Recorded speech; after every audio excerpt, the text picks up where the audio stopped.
So to answer this question, it maybe makes more sense that I go back to describe what I work on. So my research focuses on the scaling of so-called alternative platforms, and these are those that are based on digital commons or that are basically platform co-ops, and that in the sector of food and in particular local food hubs and direct-to-consumer sales of local products.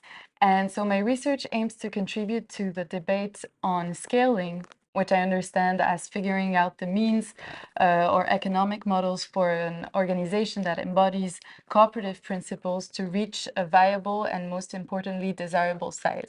And scaling is a controversial issue, mostly because it's often associated to traditional economic growth, so one that it's solely focused on the accumulation of profit or of exchange value, and also sometimes it can be considered that co-ops that try to scale end up actually just mimicking their capitalist counterparts.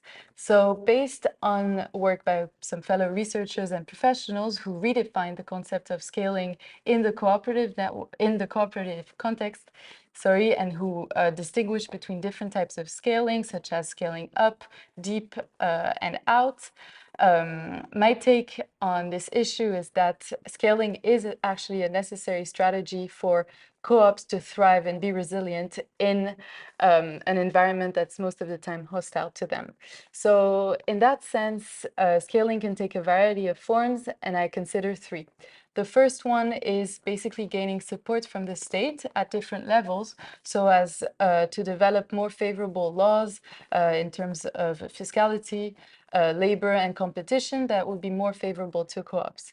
Secondly, I consider as a strategy for scaling the federation of co-ops beyond the local scale and across different sectors. And thirdly, I consider as scaling ensuring that communities that are dominated in the current system have access to and reclaim these cooperative forms of economic organization.